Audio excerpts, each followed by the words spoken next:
20 matchup in South Carolina, the Miami Hurricanes and the Clemson Tigers, all part of the ACC on ESPN. Glad to have you with us here today. Mike Cousins and the Virginia legend Corey Alexander. We got a well-rested Miami team, not having played since a win at home against Florida State on Sunday. Meanwhile, for Clemson, quick turnaround from a very difficult Thursday night game at NC State. Absolutely, and having their students back in session has to be good for Clemson. They're going to need that energy because I'm sure Brad Brownell is concerned about his team having a hangover after a very tough loss on Thursday night in Raleigh against NC State. It was a loud crowd from the start at PNC Arena. NC State double-digit lead dwindled away with some head-scratching plays at the end. And a costly turnover gives Clemson the opportunity. Gabe DeVoe in the corner gets fouled shooting a three-pointer, made the first two free throws, and then after a timeout icing him by Kevin Keats, he misses the third, giving the Wolfpack the one-point win.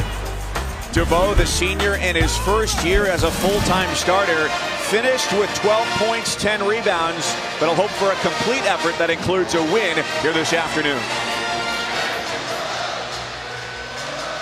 Students are back, about 9,000 seats in this arena, and they look to just about all be full. A top 20 matchup of two of the nation's best defensive teams. Clemson 3-1 in the ACC, Miami at 2-1, and the opening tip belongs to the point guard, Shelton Mitchell, for Clemson.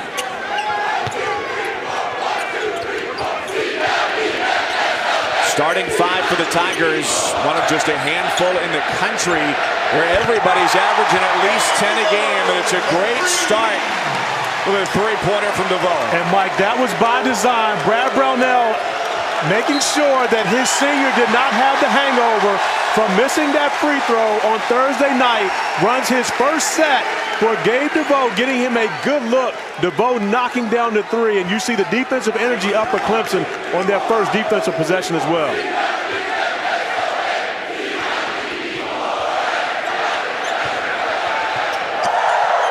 Here's Thomas, who had limited minutes on Thursday in the first half, just 3, picking up a couple of early fouls.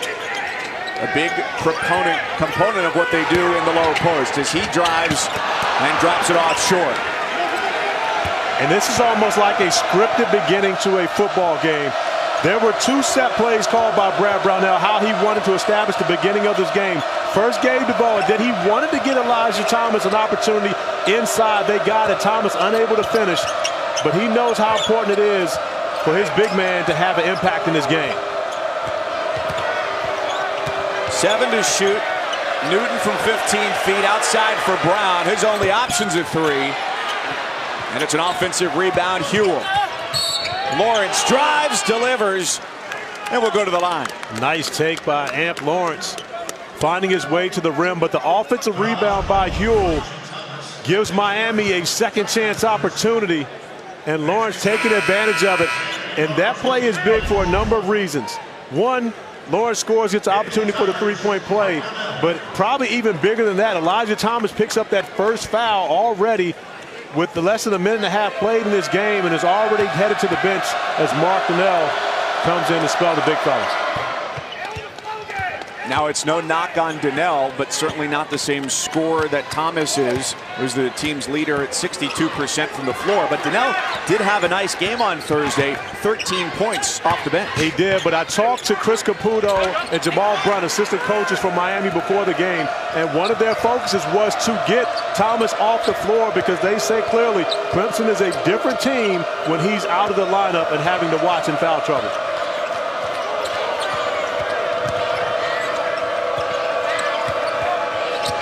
Walker with a spin move, going to work on Reed. Lonnie Walker inserted into the starting lineup last Sunday against Florida State and got off to a great start in that game, but didn't play much. Was replaced by DJ Vasiljevic in the second half because Vasiljevic was playing very well. So Lonnie Walker aggressive to start this one off. I'm sure he wants to see more action in this one. Yeah, he only played 15 minutes against the Noles on Sunday. Traveling is the call, and it's going the other way. And a turnover by Clemson, which was the issue for them Thursday night in Raleigh against the Wolfpack. 17 turnovers in the loss. Brad Brownell, 138 wins here at Clemson. His next one launches him out of a tie for third place with Oliver Purnell. And already the ACC high 62 ACC wins, which surpassed Cliff Ellis, as we see Huell getting out on the court and using his ability to drive the basketball. Jim Larinaga told me last week that DeJuan Huell, they had to pick one thing that they wanted him to be good at, and that was playing with his back to the basket early in the year, and he did that. So they start trying to add to his package, and he said if you see him driving the basketball, it may not be perfect, but it's something we want him to add into his game, and we saw a great example of it on that last play. Well, they've gotten the ball inside.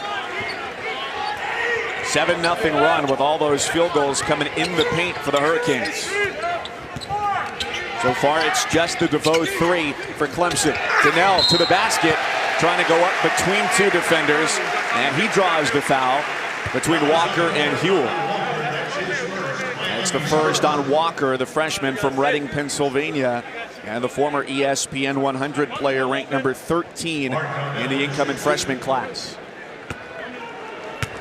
For fans of basketball, he's a guy we've got to enjoy while he's in the college game, because it won't be long. And I tell you what, if you get an opportunity to see him on a fast break, it is pure enjoyment, because he's one of the best athletes that you're going to see in college basketball and loves to showcase his athletic ability on the break.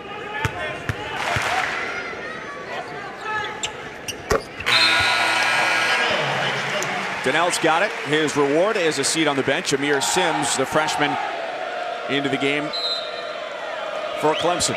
And Amir Sims, the freshman, has got off to a really good start this season. Hasn't seen as much time in the ACC, but with Thomas being in foul trouble, Brad Brownell is going to use Sims more at the center position, and his ability to guard on the floor, I think, gives him a better chance of defending Huell, especially when he puts the ball on the floor trying to get to the rim.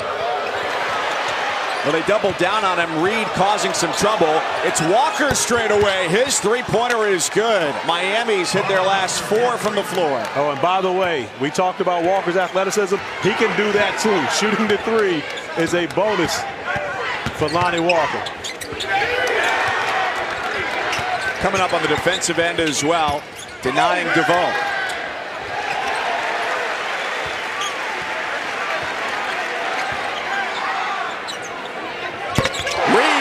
It down from deep.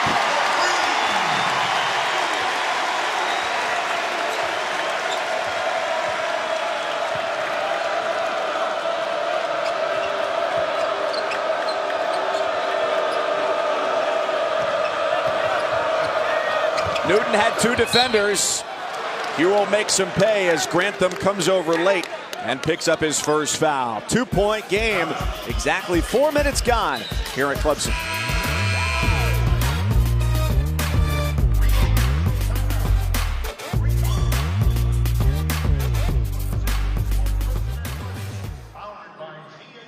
Alexander, glad to have you with us. We're a full house at Little John Coliseum today for a Miami squad that's 13-2. Clemson 14-2, suffering its first loss in the ACC on Thursday night by 1 point against NC State. DeJuan Huell, the sophomore from Miami, at the line to shoot 2, a 70% free throw shooter.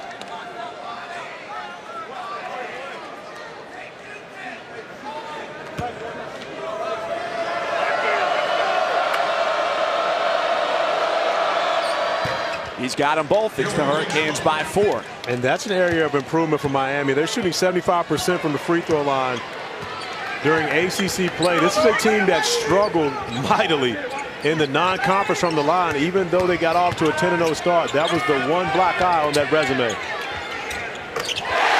Mitchell from the corner, the 3rd triple of the afternoon for the Tigers. And Shelton Mitchell actually had a quiet game on Thursday, so that's a welcome sign for Brad Brownell to see his point guard get it started off knocking down a 3. He was on the floor 35 minutes, only scored 7 points.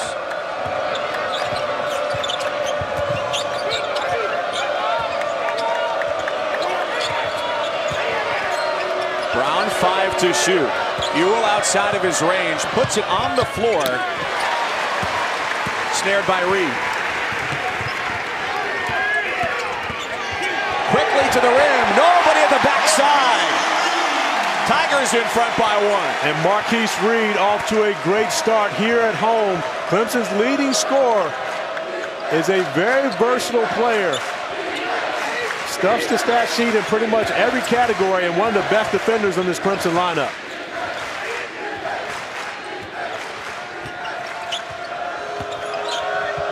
Newton gets into the lane, sends it off Huell.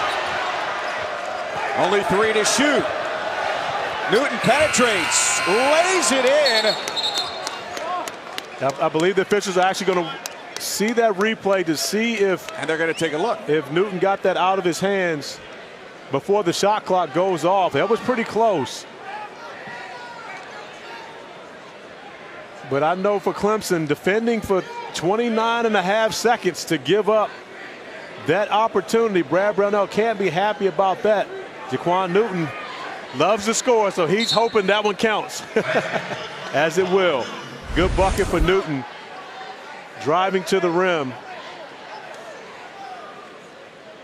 It's about as close as it gets. You see the basketball out of his hands before the shot clock shows 0, but it's pretty close there. Great call by our officiating staff. And good awareness from Shelton Mitchell, too. You know, you could say, hey, he could step in there, try and take a charge, but he wasn't going to be able to get out of the restricted area. So his best bet was just to fly by. And for him to pick up a silly foul is not beneficial, because nothing against the backup point guards for Clemson, but they're not Shelton Mitchell. This team runs so much better when he's on the court, and he has to be very cautious when he picks up fouls.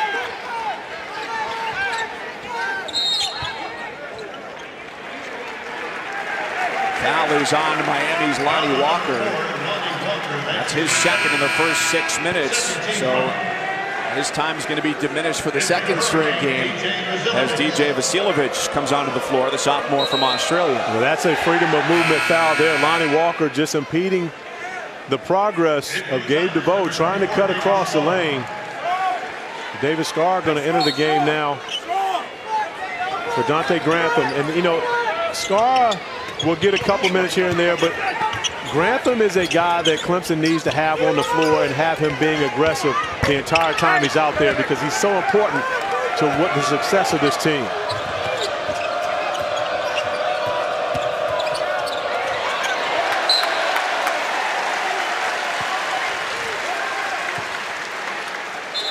We talked about Reed and his ability to defend. That's a great defensive effort there by Gabe DeVoe,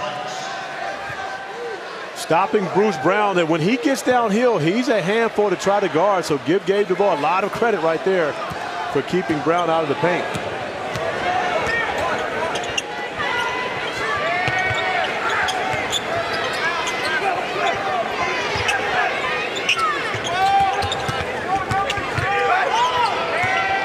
Mitchell pestered by Chris Likes, one of the most exciting players in the league.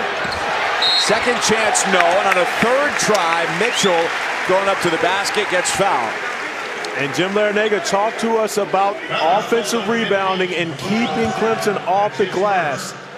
That was a concern of his coming in for his team. Miami has struggled at times defensively. They gave up 21 offensive rebounds to Florida State on Sunday. And it's the point guard, Shelton Mitchell, getting in the mix, coming up with the offensive board and opportunity to give Clemson a lead at the free throw line.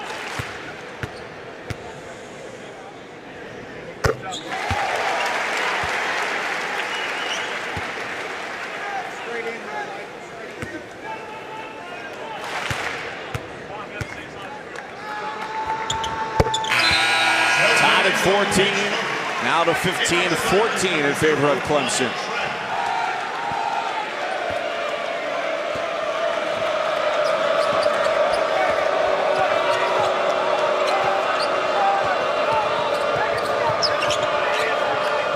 From overtime in the Big 12 to a top 20 matchup in the ACC after the Trae Young show is done. Mike Cousins, Corey Alexander. Glad to welcome you here to Little John Coliseum in Clemson, South Carolina. It's Miami and Clemson. A one-point game so far. It's been back and forth. The lead has changed hands 4 times already, with a well-rested Miami team coming here, not having played since Sunday. And Clemson in its second game in 3 days following a 1-point loss at NC State Thursday night. And another turnover for Clemson. Marquise Reed trying to get out in transition, really didn't have a good handle on that basketball, but had players ahead of him. And it turns into an easy bucket for Miami on the other end.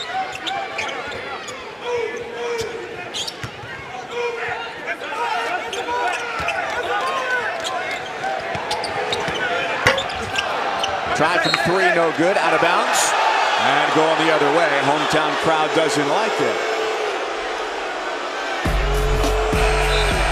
Gabe DeVoe, who missed the free throw that could have tied the game against NC State, started off with a three, and Clemson has been hot from deep. And then Miami went on a 7-0 run after the three from DeVoe.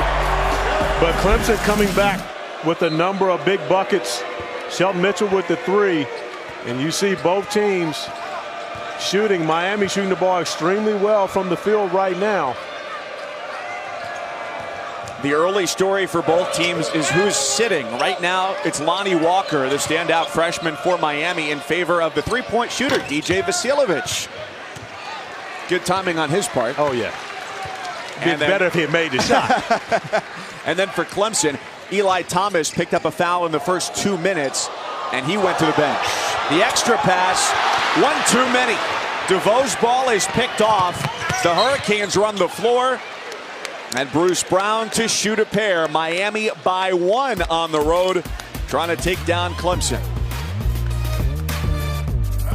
ESPN's Today's Saturday Showcase on ESPNU, brought to you by 5 Hour Energy. It's the ACC on ESPN. Miami and Clemson, a 1-point game. Mike Cousins and Corey Alexander, thanks for being with us. Both teams looking quite spry here in the early going after Miami had a 6-day layoff, and Clemson not even 48 hours after their Thursday night game at NC State. And no hangover thus far for Clemson. We thought there could be one after a disappointing loss in Raleigh to the Wolfpack. And you see the turnover got them an opportunity, and then Gabe DeVoe getting fouled on a three-point shot after making the first 2 free throws. A Kevin Keys timeout ices Gabe DeVoe, who misses the final free throw of 3 that could have sent the game into overtime. As the Wolfpack escape what they win, but Clemson getting out to a good start here. The energy is good in the building. Having their students back in session has to help here at Littlejohn, which, Mike, when I was playing in the ACC, this was one of the toughest venues to have to play in. And it certainly sounds like it could be one of those this afternoon with hardly an empty seat in the building. Eli Thomas back into the game, number 14 in white, after picking up an early foul in the first 2 minutes. A critical part of the post offense for Clemson. I like what Brad Brownell's doing here with Chris Likes guarding Shelton Mitchell and his ability to pressure the basketball, allowing Gabe DeVoe to initiate the offense, but still turns into a turnover. And Likes gets down the floor and delivers immediate results. That's where he's best, is sprinting away from everybody else. And that's what happens normally when there's a turnover, and especially if he gets his hands on the basketball. Jim Larinaga loves for Chris Likes to be able to go play fast. Did that against Florida State to a tune of 18 points, which earned him an ACC Rookie of the Week honor. And Likes is really stepping up his production in ACC play.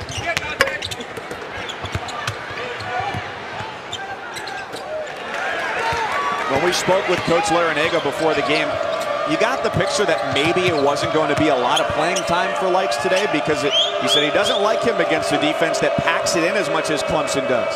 Yeah, but when you have a guy as explosive as Chris Likes, you still want him to have his opportunities in transition and shooting the ball extremely well from 3 on key. See Likes as he knocks one down, but his ability to score, it's hard to keep him off of the court.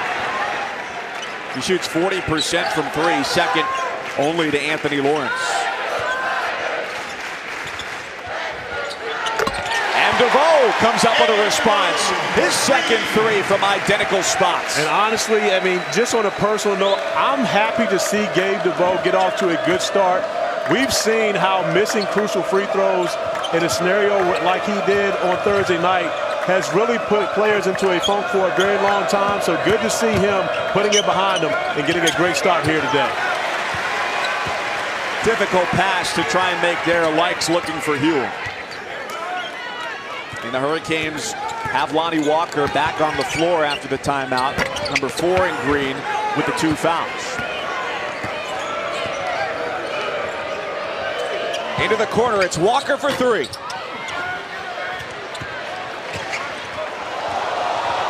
Off the long rebound, the layup for Thomas!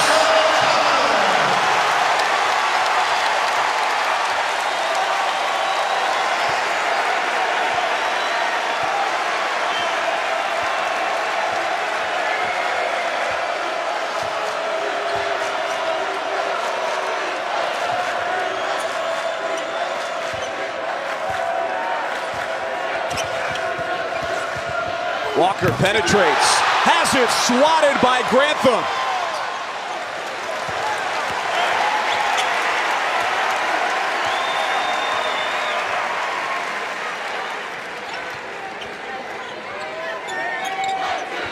Stark contrast at both ends of the floor. The crowd as loud as it gets at the other end. A little bit more silent here, letting the offense work. Walker pulls it down. And Miami getting out right now, when they get their opportunities, they want to play in transition. For Clemson, it's important to get back and get their defense set and make Miami take tough shots like that. DeJuan Hewell is more capable of making that shot, but that's much tougher than getting in transition, easy basket. Grantham catching the Hurricanes in transition and draws the foul. And speaking of transition, Marquise Reed with a beautiful find to Elijah Thomas over the top. The alley-oop, big bucket for Thomas, getting him off to a start. Went out with 1 foul early, but you see the energy and the effort that Clemson's giving on the defensive end of the floor. Thomas not wanting to pick up the foul. Grantham coming over to have his teammates back with a big block shot. They're looking to feed him one-on-one against Izundu. Right back to him. 4 straight for the big man and a 7-0 run. And you love to see Thomas come back into the game, being aggressive and not playing as though he's tentative about picking up a foul. And it looked like his confidence took a little bit of a hit. They tried to feed him a couple straight possessions and the ball bounced away off his hands.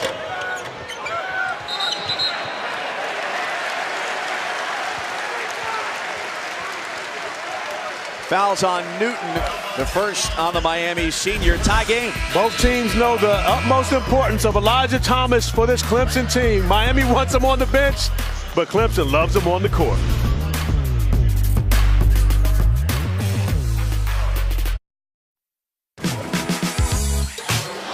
We got a good one, baby. Call your friends up. 4 teams, 2 conferences, 1 blockbuster night. High-level college basketball here. What a fun night this is going to be. Monday on ESPN. 2 versus 12 in the Big 12. Duke and Miami Monday. Marvin Bagley, surprise, surprise, another double-double, his 14th of the year today. He goes for 30 and 11 in Duke's 18-point win over Wake Forest. And you know, through all of that, there's a strong possibility that he may not even be the freshman of the year nationally. Not after Trae Young went off today again with 43 points and 11 rebounds. You know, if it comes down to it, the Wayman Tisdale Award is going to go to the guy from Oklahoma, considering Wayman Tisdale got it done at Oklahoma. The best freshman, you know, probably one of the best freshmen of all time getting it done. So Trae Young may have an inside track on that one. Can we just have co-players of the year? I think that would be great. I think, well, maybe you give one freshman of the year, the other one player of the year, because I think right now it's a 2-man race between those 2 players. Brown steps into a 3-pointer. Nice box out from Thomas to help start the break. It's Grantham spinning off legs, using the glass, and second effort gives the Tigers the lead.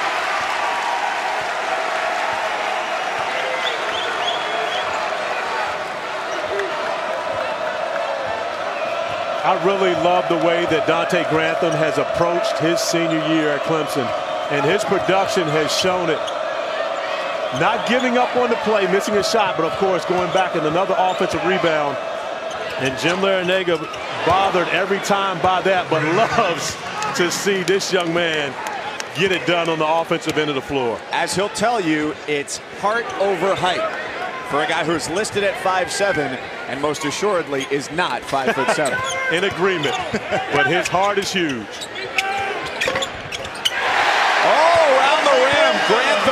A three-pointer. Mike, the hype between these two teams is how good both of them are defensively. But we've seen some pretty good offense here in the first 14 and a half minutes of this first half. Really efficient scoring. Miami at 50% from the floor. Clemson 47%. It's a lot of dribbling. A long way for a Newton miss. And that's a tough shot for Newton at 6'2" over top of his 6'8" Grantham. Likes in his element. But down 1 on 4. They'll swing it around the end. And a smart play by Chris Likes. Didn't have numbers, bring it back out, allowing Miami to run offense. But he will be looking to stay aggressive on the offensive end of the floor. Newton against Skara. Bump of the foul on the Valpo transfer. Dante Grantham getting out in transition, unable to finish, but gets the tip in. And then on the next possession, Shelton Mitchell finding Grantham in the corner as he shows off his three-point stroke and a little bit of a home-friendly roll. Would you have imagined early in his career that he'd become the guy you've seen this year? You know, honestly, I did think that he had the potential to do this. You know, most of his career, he's really been playing out of position, playing at the small forward spot, and not to say that he's not good there, but playing alongside Jerron Blossom game, he didn't have to rebound as much. He didn't have to do the tough things. But now you see him doing those playing at the 4 position, and he's a matchup problem for opposing teams because of his ability to put the basketball on the floor.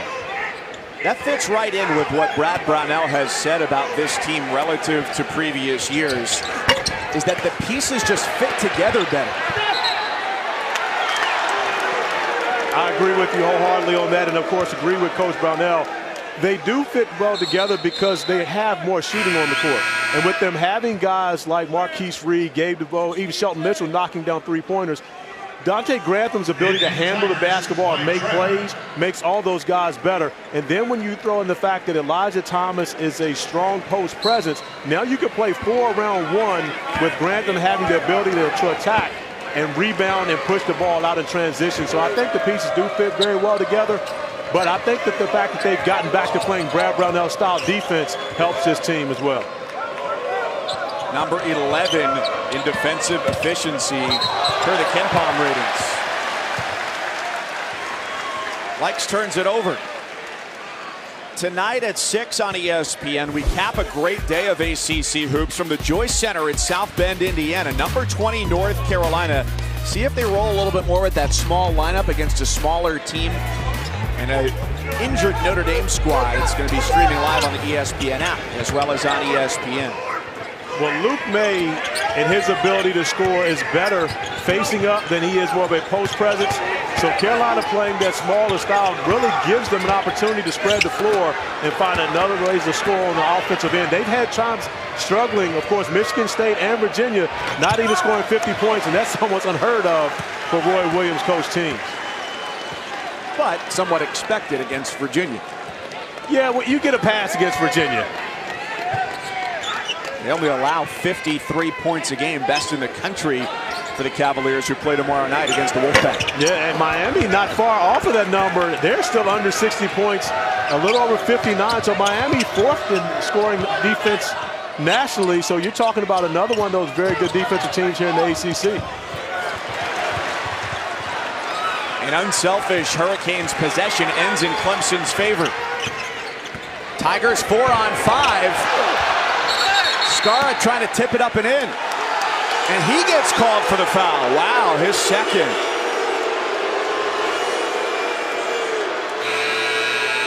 Tough call. He can't believe it, and neither can Brownell. David Skara still trying to get his first ACC points. Thought he had it here, however, denied by the foul.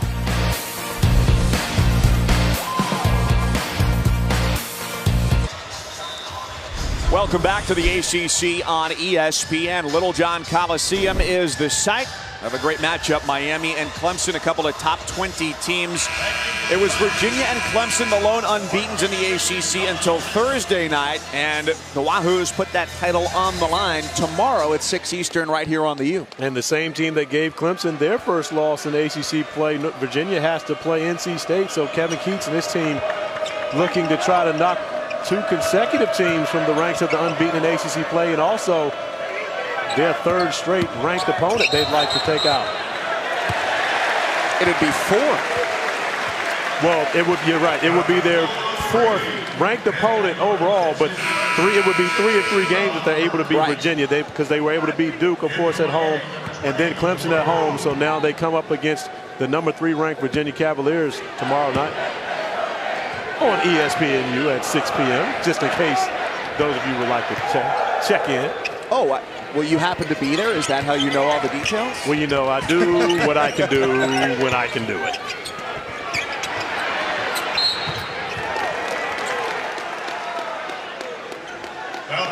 Reed gets called for the foul. That's his first. Speaking of top 25 teams, Miami has knocked off a couple this year. They're 2-0 against Minnesota and then Florida State on Sunday. And they're looking for their first 3-game winning streak against top 25 teams since the 01-02 season. Indiana, Georgetown, and they finished it off with a UConn team that had Caron Butler, Ben Gordon, and Emeka Okafor. Not a bad team. Let's throw in a couple names out there.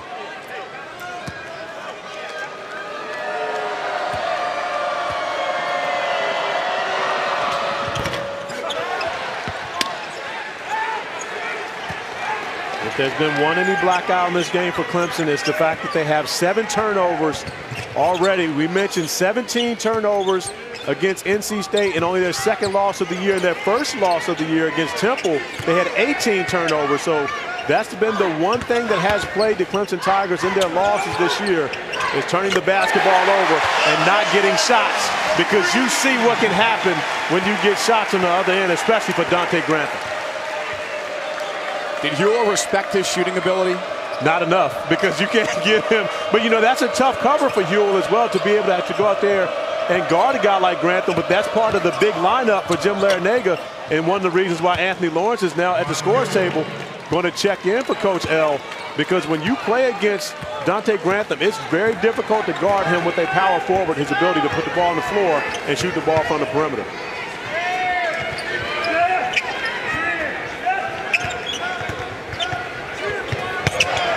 Donnell at the rim, he's got it.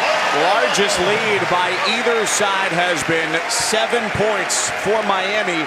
The Tigers out in front by 4. And we've seen Donnell's confidence grow as well after a great first half at NC State where he scored 13 points. He's come in and give Clemson a lift in this game as well, with Elijah Thomas on the bench.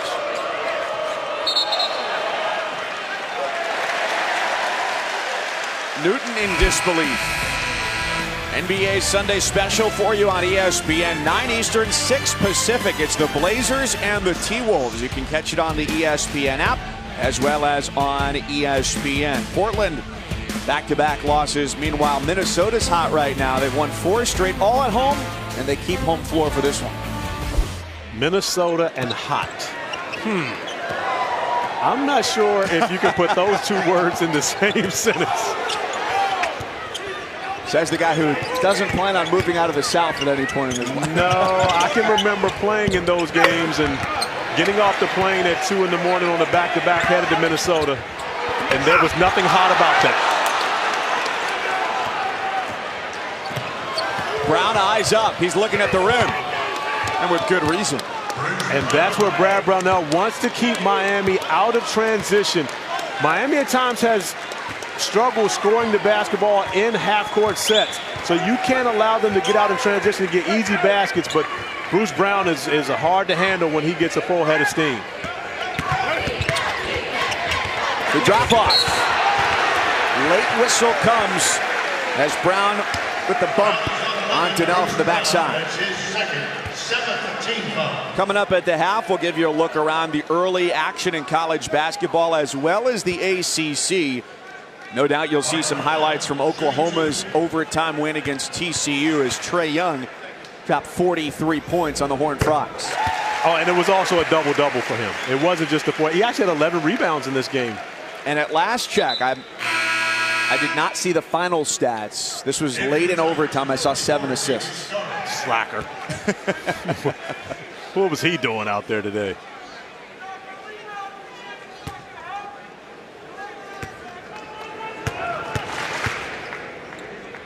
Clemson fortunate to be able to get to the free throw line on this possession. Marquise Reed went a little bit early, still 8.6 seconds remaining in the half. Jim Larinaga going to take the timeout to talk over the scheme. A basket will be important for Miami heading into halftime.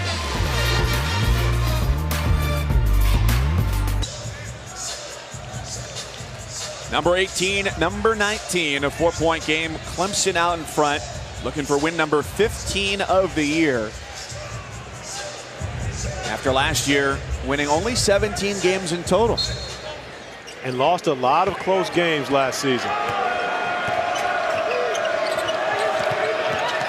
Tigers on the hunt for a stop. Floater, short. And that's the end of the first half.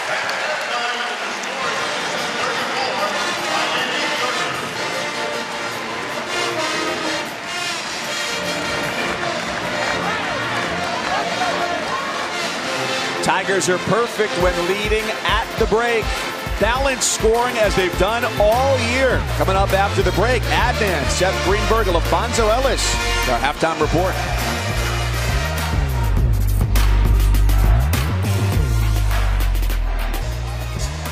Nineteenth-ranked Clemson on its home floor, up 34-30 over number 18 Miami at the half. Mike Cousins, Corey Alexander with a look around the rest of the ACC's action. A noon game, no Coach K today. Count the win for Jeff Capel as Duke wins and Marvin Bagley picks up double-double number 14 of the year. Meanwhile, Florida State leading Syracuse. That's gone back and forth as the Orange trying to win at the Tucker Center, where a 23 home game winning streak was snapped, or 28 game home winning streak, I apologize, was snapped most recently. And then Georgia Tech got out to a 19-1 advantage over Pitt as the Panthers have tried to climb back and get the win. And Georgia Tech starting to find its way in the ACC. Struggled early in non-conference play, but a number of good ACC wins thus far. Later today, ESPN2. Coming up actually right now, Virginia Tech and Louisville, 6 Eastern tonight, North Carolina and Notre Dame on ESPN. A 4-point game at Little John Coliseum. The game's high scorer, Chris Likes for Miami with 8.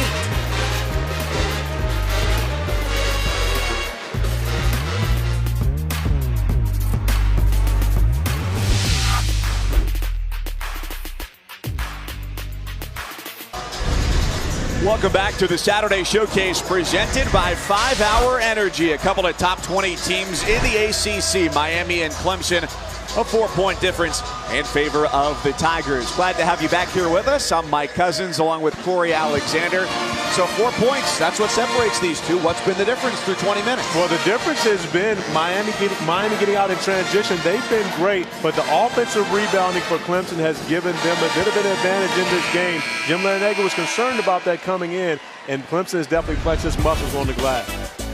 Chris Likes, Dante Grantham, each with a game-high 8 points. And Chris Likes coming in, giving Miami a spark once again. The ACC's reigning Rookie of the Week. 3 for 3 from the field. Got off to a fast start for him. And Clemson did get off to a fast start, but they did knock down the 3 early, gave the bow, and then that became the story for the Tigers in the first half. 6 for 12 from beyond the arc at 50%. They're actually shooting better than they are from 2. Only 5 for 16 inside the 3-point line, but 50% beyond.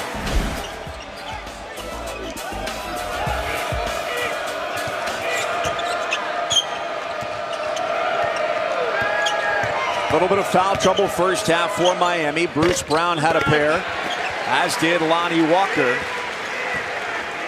And that's a tough offensive possession for Miami coming out of halftime. And I'm sure there was something that Jim Larinaga wanted to accomplish there. But it's a team that had 1 assist to 6 turnovers in the first half, meaning that they're trying to make individual plays, and yet no sharing the basketball, but you see what sharing the basketball does for you on the opposing end by running your offense. Grantham hasn't missed from 3 yet. He's 3 for 3 from deep. He's got 11, and the Tigers equal their largest lead of the day. And the Tigers had 7 first-half turnovers, but no, that's their 8th assist on the game, so at least they are moving the basketball and running their offense on their end of the floor, and that's really the reason they have the lead, because they've gotten quality shots in comparison to having to take hero shots. Turnovers were an issue for the Tigers on Thursday against NC State, especially with the pestering defense of the freshman LeVar Batts. Walker comes up big. Lonnie Walker just showing off his shooting touch. Missed a lot of the first half in foul trouble, but got off to a good offensive start on his own, knocking down his first 2 shots. So we'll see if he can stay on the court. Deep look from DeVoe. Whoa, stepping into it. 3 for 6 from deep.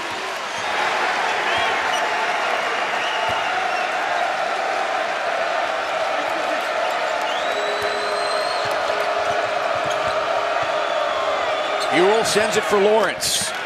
A 3-point reciprocation for the junior from Florida. And you like that shot because it was created by Ewell attacking the paint and then giving up the ball to a shooter wide open. Amp Lawrence capable of knocking down the 3, but it wasn't just one individual trying to make a play against 5 defenders. Thomas spins, scores, left block. That's a nice move by Eli Thomas on the block there. Showing off the spin. And we got some offense breaking out between these 2 good defensive teams. We had stretches in the first half, but to start the second half, they're both firing on all cylinders on the offensive end of the floor.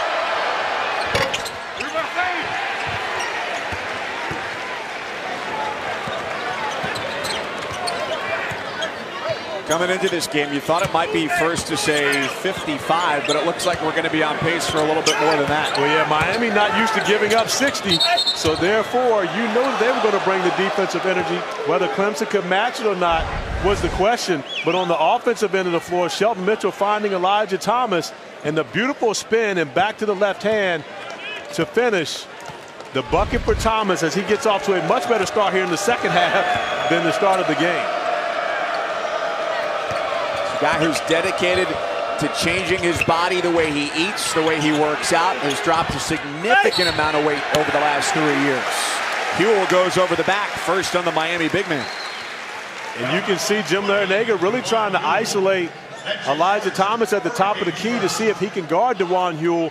Ewell has the option to hand the basketball off or to attack, but he's a little gimpy right now coming back on defense. Got to keep an eye on Ewell to see if he can run. Seems as though he's favoring that right foot.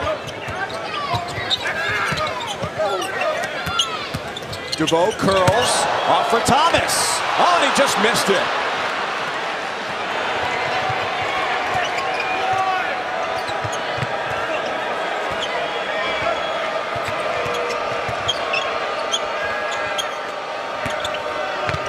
Lawrence got by Grantham. 3 in front of the Miami bench, doesn't fall for Walker, who's not been shy to shoot in the second. But that was a great offensive possession for Miami. Moving the basketball, attacking the paint, and then finding a more than capable 3-point shooter. Walker unable to make that shot, but I know Jim Larinaga likes the way they shared the basketball.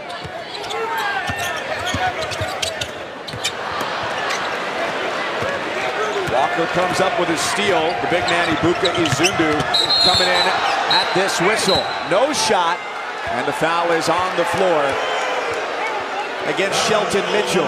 First on Clemson's point guard. Jim Larinaga and Miami trying to dig out of a touchdown hole.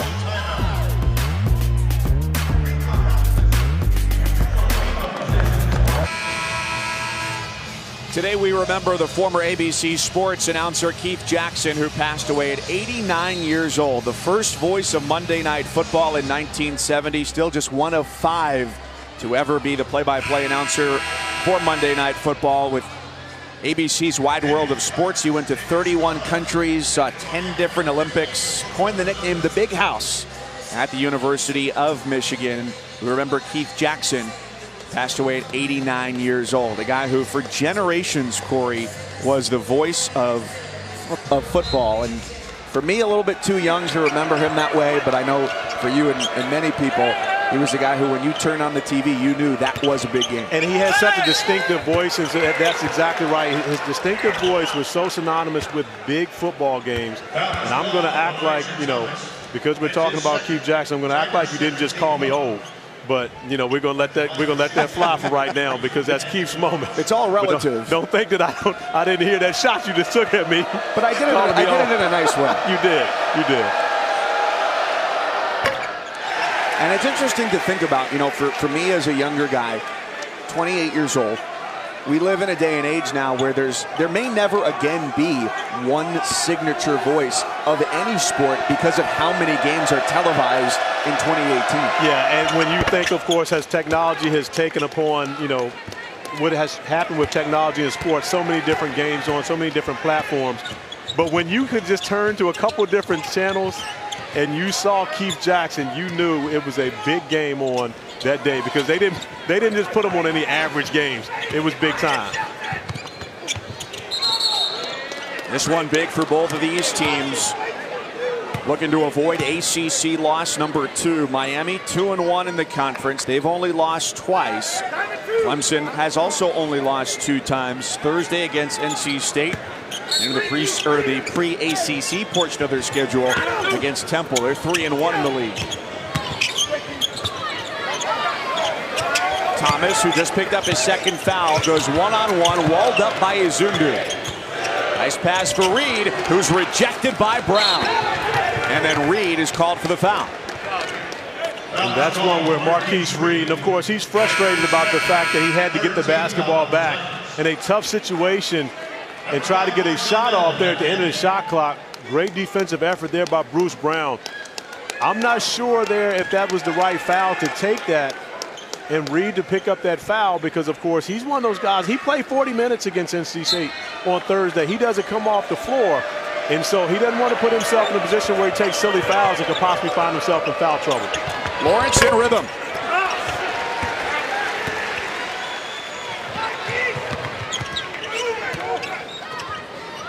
Reed's got it in the corner.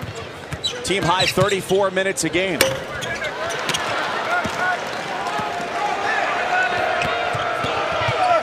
Newton into Skara.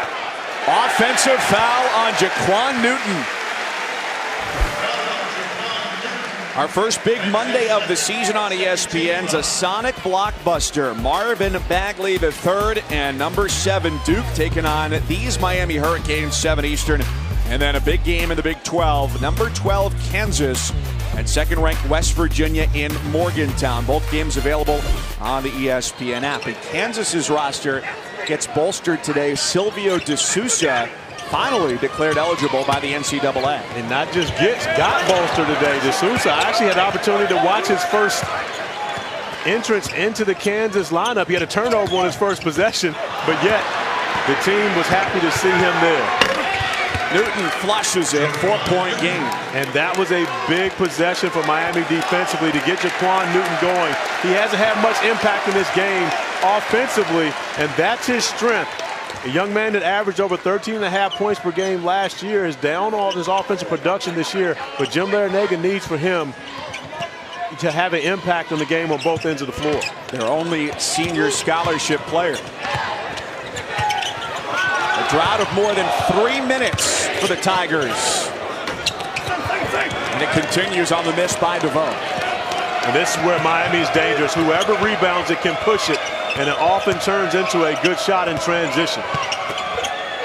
Izundu, he got hit.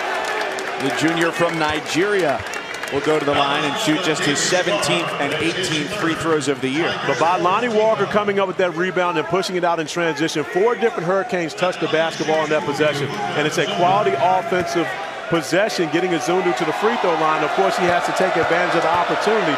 But when you see Miami share the basketball that way, that's what makes them so dangerous. I'm looking at this Miami lineup on the floor right here, and I think a little bit about Virginia Tech, because they're a team that doesn't have a lumbering forward on the roster, and how to match up with that type of a lineup, especially now go back to what Clemson has to do here to try and keep up pace with the Hurricanes. But the difference in Miami compared to a Virginia Tech is you have a DeJuan Huell and you also have a Booker Izundu. Virginia Tech doesn't have that size to be able to carry. Blackshear's had a strong year so far, but they don't have that size to be able to keep a big on the floor all the time. And I mean, Huell's a pro. So, I mean, when you've got a guy like that at 6'11" out there that can do the things that he does, that makes them even more special. Walker well guarded off the screen. Oh, my goodness! Right to the rim, a right-handed jam.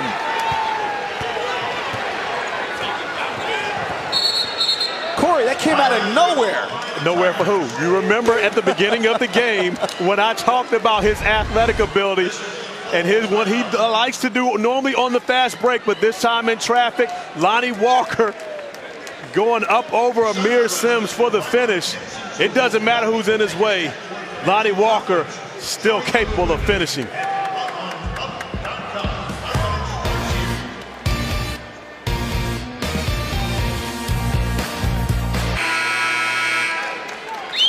Well, everyone here from Miami enjoying the highlight from Lonnie Walker IV, but none more than Dad, Lonnie Walker III on the left, getting an opportunity to check his son out today here at Clemson. And young Lonnie giving Dad a nice little highlight for making the trip down. And of course, when you get an opportunity to watch your son play, who wouldn't want to see something like this? Lonnie Walker putting on the show. His teammate, his bench, loving it. I'm sure Dad loving it even more. McDonald's All-American, number 13 in the ESPN 100 last year, out of Reading, Pennsylvania. A picture of Lonnie Walker hangs in every public school in Reading, along with a letter that he wrote to the city to thank them for his experience growing up there. He dishes for likes, and the little man scores big to tie the game at 42. And again, sharing the basketball. Miami only had 1 assist in the first half, 4 already here in the second half. So the sharing the basketball has helped the Hurricanes even this game at 42. Last 5 minutes, the Tigers, 4 turnovers, no points, but that drought ends as Mitchell's floater gives them the lead. And Shelton Mitchell as the point guard, of course his job is to set this team up, but he has to be more aggressive attacking the rim and scoring for this team. Averaging double figures, over 11 points per game, but has to become more of an offensive-minded player at times because he's the guy that the opposing teams are often helping off of. He can't be a liability on the offensive end of the floor. Thomas with the block. Lawrence at 3. Izundu sets a fresh 30. Walker. Whoa.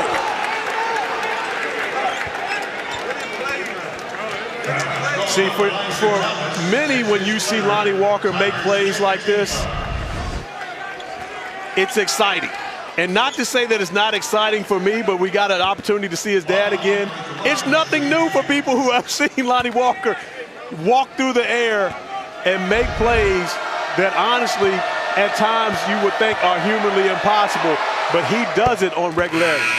I mentioned that letter that he wrote to the city of Reading, and he talked to the kids there, and he said, to all the young kids who've doubted themselves, just continue to work on your skill, whether it's basketball, art, chemistry. Education is key. Focus on academics and how you use your time. Are you going to spend your time wasting your potential? The choice is yours.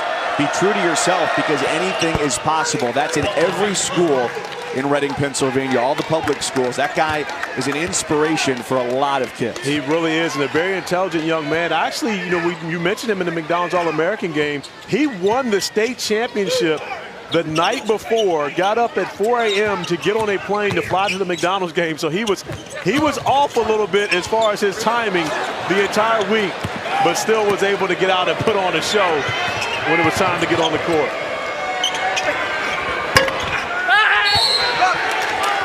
Weak side tip. Lawrence going to the free throw line. 11:34 to go. Lonnie Walker, he's a baller, but he said growing up, he was usually the one watching the Discovery Channel. He calls himself a nerd and a geek, but he's a superstar with Dad enjoying the show.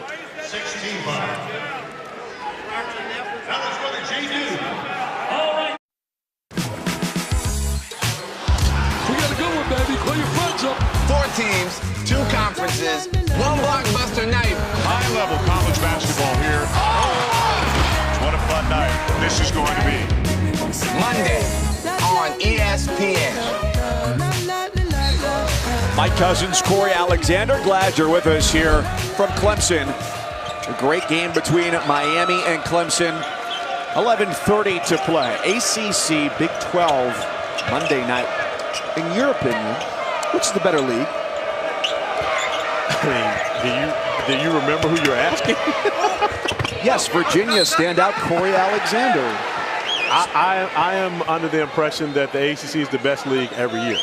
And the reason I say that is because, one, you have 15 teams going out there, and regardless as to whether or not those teams are at their best, you have so many different styles. You had Jim Larinaga talk to us about how they have to prepare because they just played against a trapping style, as we see Clemson getting the job done defensively. Wow, Skara and Donnell coming up big right in front of the student section.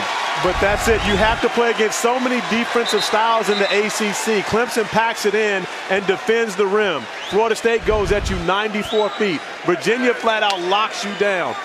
In my opinion, the ACC is the best league in the country because you have so many different levels of teams and styles of play that you always have to contend against. 3 to shoot, likes from deep, had to pull it, and that gets swatted out of bounds by Miami. And if you want an objective measure right now as far as bracketology goes, Joe Lunardi, as of this afternoon, has 9 teams from the ACC in, with Virginia Tech among the next 4 out, and the Big 12 with 7 of the league's 10 teams in the NCAA tournament. And I tell you this, and I really do, I love Trae Young. I think he's a great basketball player. What he's doing this year is tremendous. Do you, in your unbiased opinion, as Donnell knocks down the 3 ball to give Clemson the 3-point lead, do you think that Trae Young will put up those type of numbers in the ACC? No. Okay. So we're in agreement on that one, and that's really the reason why I think that this league is better. Marvin Bagley might average 50 in the Big 12.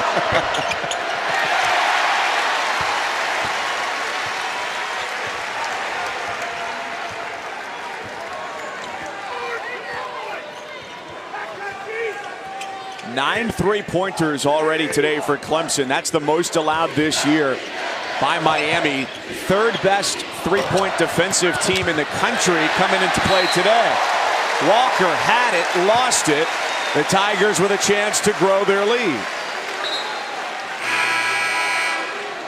Mike, I would be remiss not to mention how much of an impact this crowd is having in this game today. A great crowd on hand here at Little John. I mentioned the first half. When I was in college, eons ago, Little John Coliseum was one of the toughest places to play. And with the success of this team this year and the way they played, you can see the excitement is back here. Hot hand! Whoa! Donnell, a couple triples. Timeout, Miami.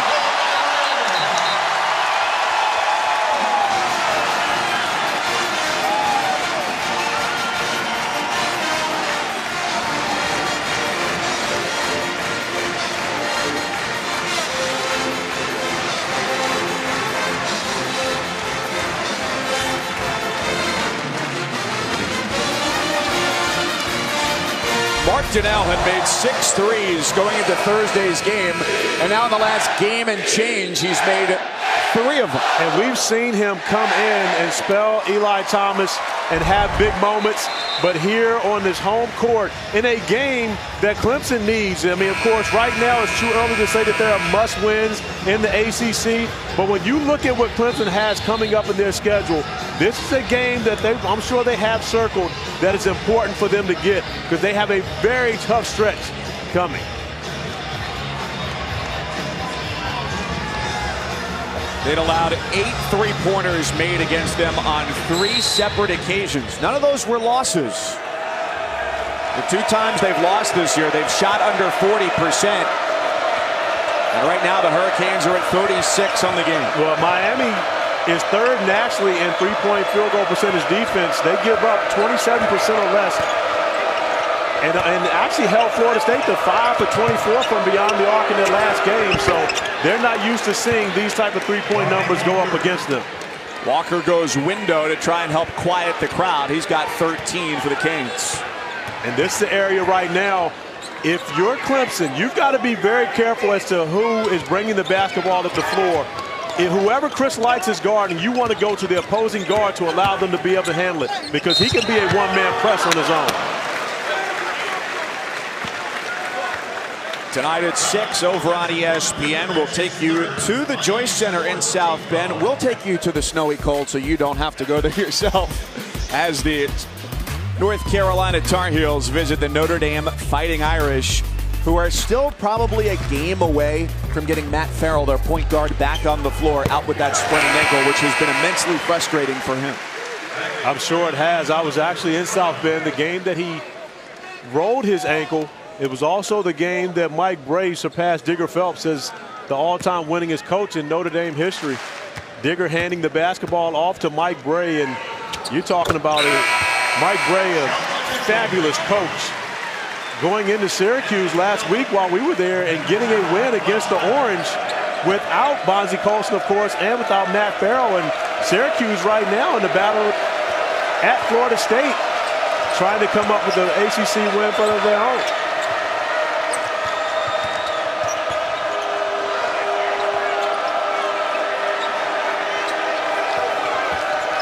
Walker wants to take it. Brown from the weak side has two defenders on him. They send it back out. Mike, it was Clemson in the first half, all over the offensive boards. Miami has shown its muscle here in the second half, continuing to get second chance opportunities. Walker. Just about everybody on that Miami bench thought that was going in. Although, to be fair, I don't think there are many times he shoots and they don't believe that to be the case. Donnell, can he do it again?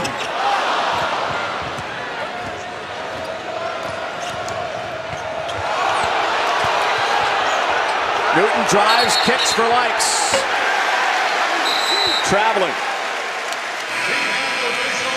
7:58 to go. A charged up Littlejohn. The Saturday Spectacular on its hands.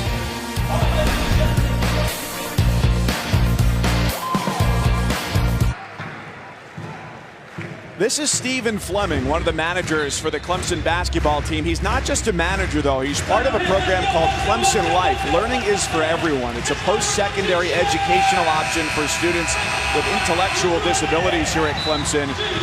Their schedule includes academics, time management, finance, job skills, apartment skills, and the athletic department has been a big partner with Clemson Life and a big part of the initiative from University President Jim Clements as well. And our colleague Debbie Antonelli, her son Frankie, is a manager for the women's team. And it's a great program for students with intellectual disabilities to be a part of campus life just like any other student. It has, and you know, getting an opportunity to talk to Debbie about it, it's something that she just glows about, getting an opportunity to talk about Frankie and what the Clemson Life program has done for him, and just amazing. Audra, well, I call her Audra Oliver, but she's not actually Oliver. But the head women's coach is Frankie's with her. And so when you look at that, now you're talking about, you know, having these young people with the opportunity to be involved with athletes that they grow up loving so much and feeling as though they're a part of it, and which they truly are a part of the team. Soft touch, Dante Grantham, 54-46, 7 minutes to go.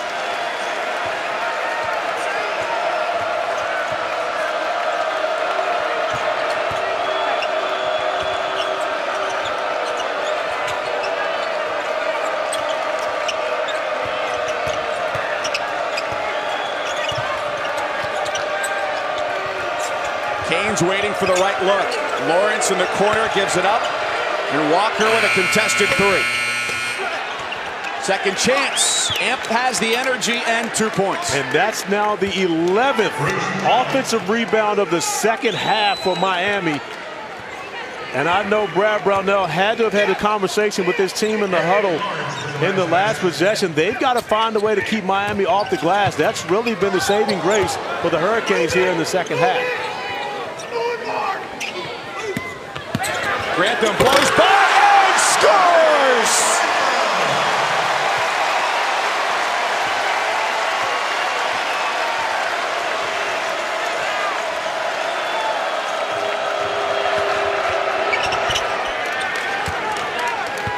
Nice move by Amp Lawrence there.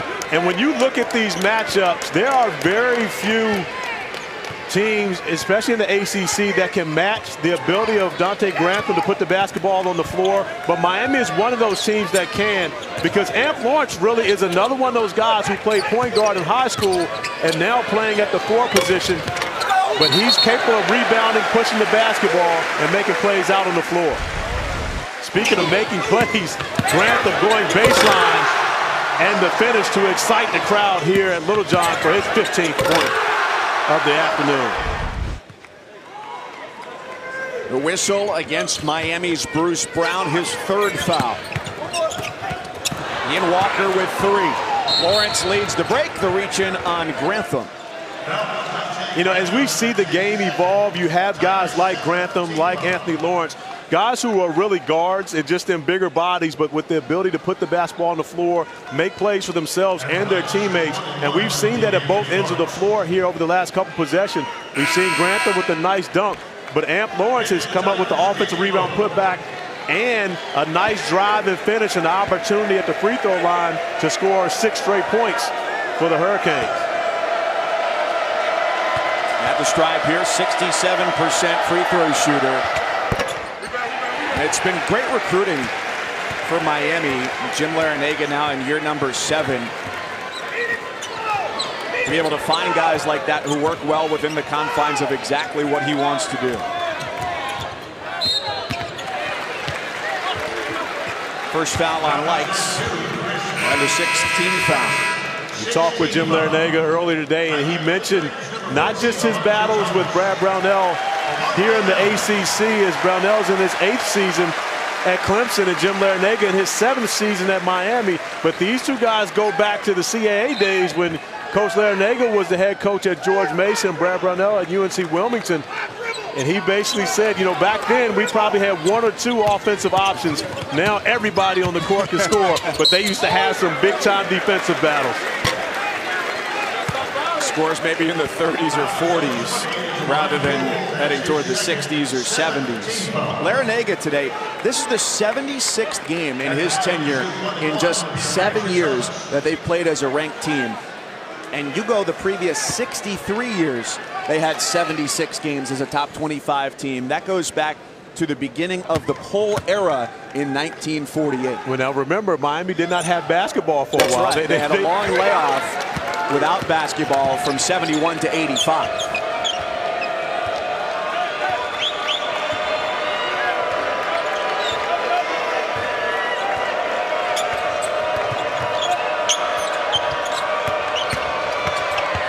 Lawrence, no, Hewell with the follow, got it. And interestingly enough, the second winningest coach in Clemson history, Bill Foster, is the guy who brought Miami basketball back in '85, holding tryouts out on a patio to get things started. And even more interesting than that, well, hard to be more interesting than the patio. I'll say that. But Leonard Hamilton has actually was the Big East Coach of the Year at Miami. And now the all-time winningest coach at Florida State. So you got talking about a number of great coaches that have been in that Miami system. DeVoe trying to create space. Shot clock violation. Yes, Leonard Hamilton, one of the most entertaining people to talk to in college basketball, in the ACC's ageless wonder. Absolutely. When you think of the places that Coach Ham has actually been, including with the Wizards. With the Wizards, but you go all the way back to actually an assistant coach for Joe B. Hall at the University of Kentucky. Jim Larrañaga was on the bench with Terry Holland at the University of Virginia, actually was in the Final Four twice as an assistant coach before he made the historic run with George Mason, taking them to the Final Four in 2006.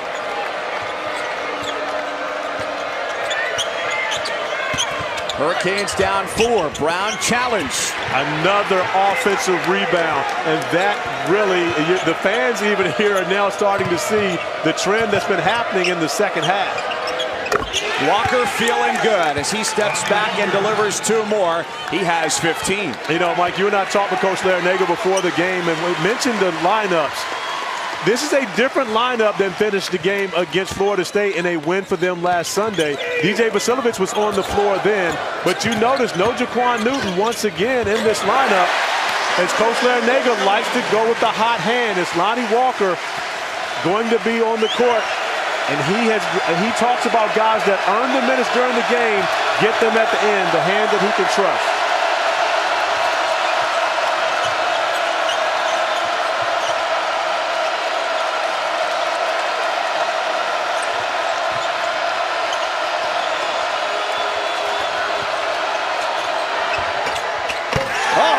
Huell follows the miss by Walker. Miami picking up the pressure in the full court now. Putting a little bit, it was more of a token pressure on Clemson right there, seeing if they could get Clemson to come up with the costly turnover. But you see, with Chris Lykes guarding Shelton Mitchell and the ability that Lykes puts on the basketball defensively, Brad Brownell opting to go with Marquise Reed to handle the ball in the full court, honestly taking Clemson out of what might be their offensive sets. A coaching chess match. Early ACC schedule. 2 points separates Miami and Clemson. ESPN's exclusive presentation of college basketball is presented by 5-Hour Energy Shots. Get back to 100%. And in part by Degree Deodorant. It won't let you down.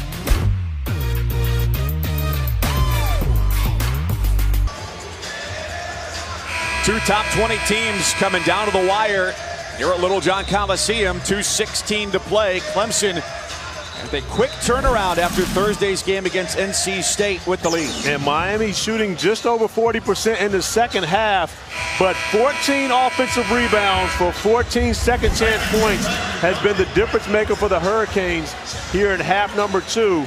As we look at overall, just 1 offensive rebound in the first half, 14 second half offensive rebounds.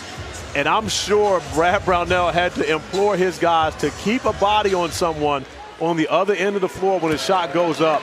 They have to be able to come up with a defensive board. It's the junior from Maryland, Marquise Reed, at the free throw line, getting the first. And Marquise Reed, a fabulous free throw shooter. He's one of those guys you can normally put 2 in the book. Whenever he gets there, he doesn't even succumb to the announcer jinx. He's that cool at the free throw line. 88% career free throw shooter.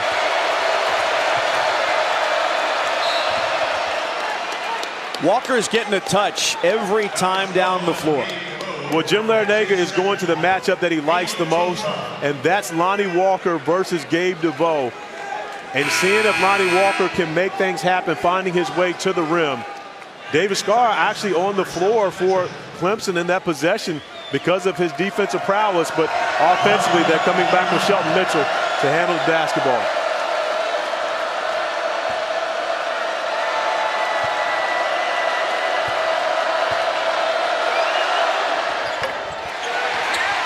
Offensive board, Walker rises, rejected, and will return to the line.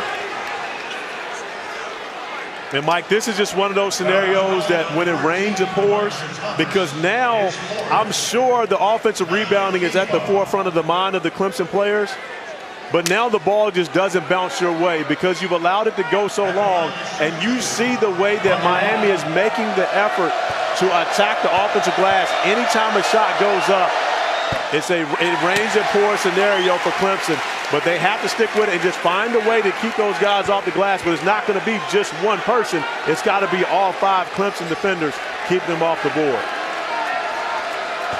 Walker's dad feeling the pressure.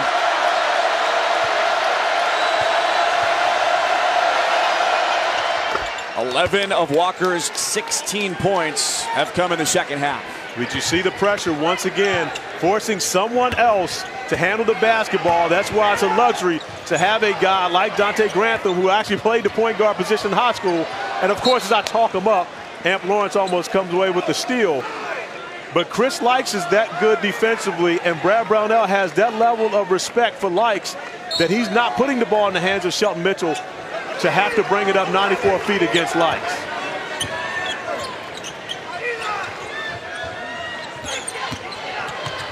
Mitchell, a drive and kick. Reed launches, hits a major three.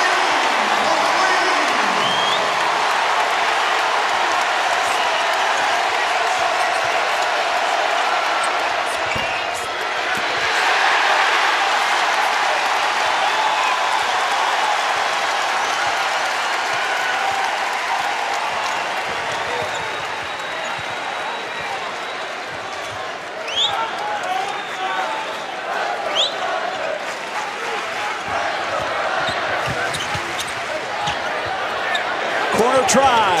The lead is 9.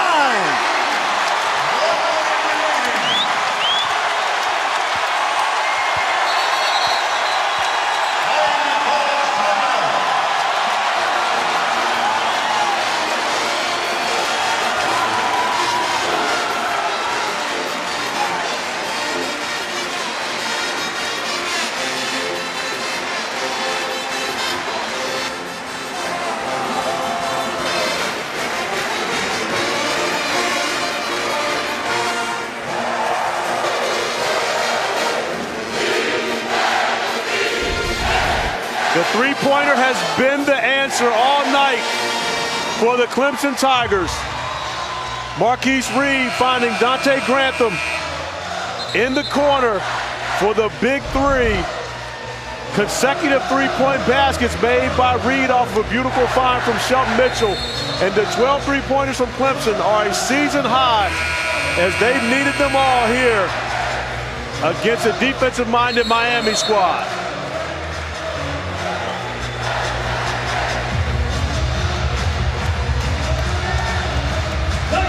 Clemson just took its first loss in league play on Thursday night. They can pull even with Virginia in the win column for at least today. Miami with a loss would go to 2-2. Hurricanes basketball, 56 seconds.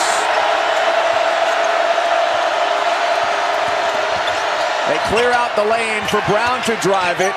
Huell, the last one to touch it. Jim Larinaga, Dewan Huell both want the officials to review that under 2 minutes and check it. But one thing you do see, Elijah Thomas does a great job of getting over there and getting a hand on the basketball. I'm not sure if there will be more than enough evidence as both players have a hand on the ball, but it does look as though Huell's hand is the last one on there. It'd be hard to say there's enough evidence to reverse that. I believe this basketball will stay in possession of Clemson. The officials would need indisputable video evidence to overturn the call on the floor. And with those two looks, I'm with you. I think Huell was the last to touch it. Should be Clemson basketball. Even if he wasn't, I can't see enough evidence there to say that Thomas did touch it to have enough evidence to overturn that call.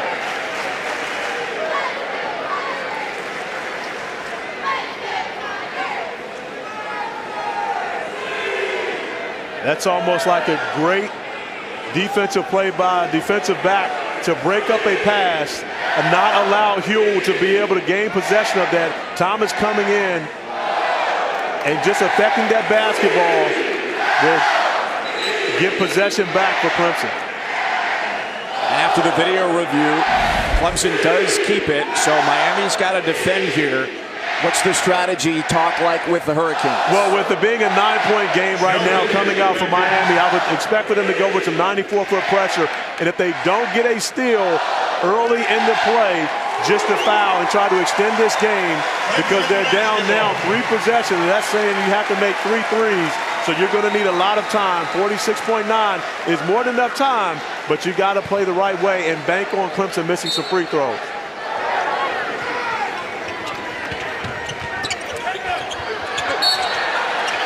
Quick inbounds to Reed, the 84% free throw shooter. Will walk about 84 feet to the opposite end.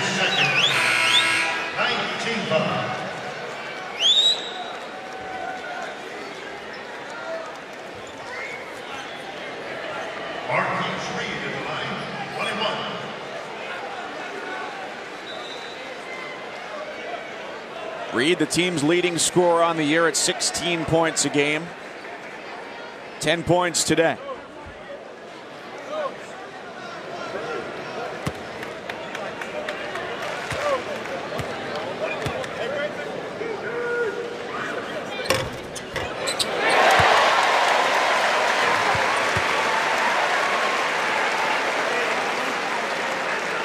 Seven unanswered for Clemson, which here at crunch time has found its largest lead of the afternoon. 8 straight. Time and score against Miami. And right now, if you're Clemson, you can concede the 2-point basket. Just don't give up the 3. Likes tries a 3.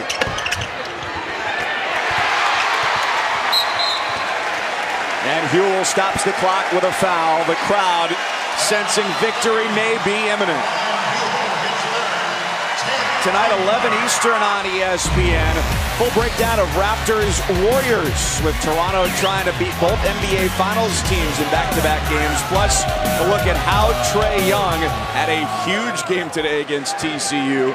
And all the key plays from today's action, a double dip of NFL playoffs. Falcons, Eagles, Titans, Pats, Sports Center, 11 Eastern, ESPN, and the ESPN app. Now, promo showed 39-14 the first time that they played against each other, 43 tonight. So he can basically say, yeah, I average 41 a game versus a particular team in Big 12 play. And a good one at that. I'm sure he's hoping they play each other in the Big 12 tournament. Likes three-pointer, 70-60, 25 seconds and counting. Foul is right away.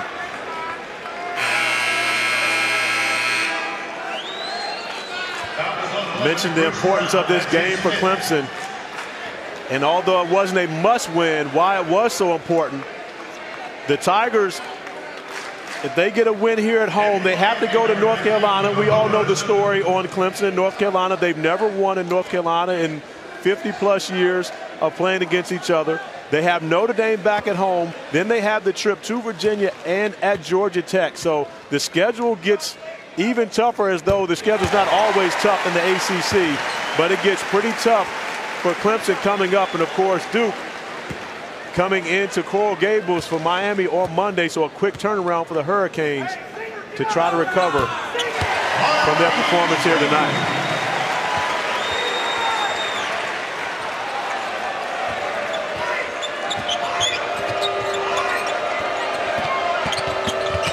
Likes hunting a quick shot, Lawrence corner.